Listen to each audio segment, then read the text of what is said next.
CPI's P. Santosh Kumar is with us. Thank you, sir, for speaking to NDTV. Amit Shah, the Home Minister, is also to bring in the Constitutional Amendment Bill 130th, and they are saying that this is to stop the criminalization of politics. It's shocking to note that on the penultimate day of this session of Parliament, these types of bills are going to be introduced by the Union Home Minister. It is not an amendment to the Constitution. It is an atom bomb on the federal structure of this country. And all these agencies are in the hands of Union government only. What does it mean? They can frame charges against any minister and he can be jailed for 30 days or more and his political career will be finished off. This is another insult, attempt to control regional political parties and governments. So we all have to oppose this. And I request the NDA partners that NDA has become a national destruction alliance.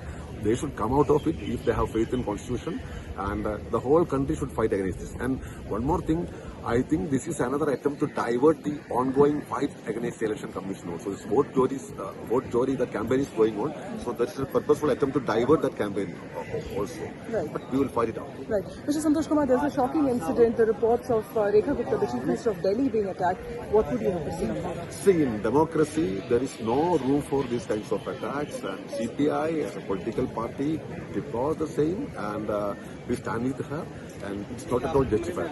Right, and last question, CP Radhakrishnan's nomination is there today.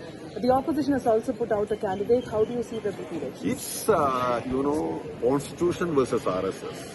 And as it was rightly stated by the opposition leader, it's an ideological fight. And our Sudarshan Reddy Sambidhan ke liye. This is Hamara slogan. So we will try our level best. Okay, thank you so much.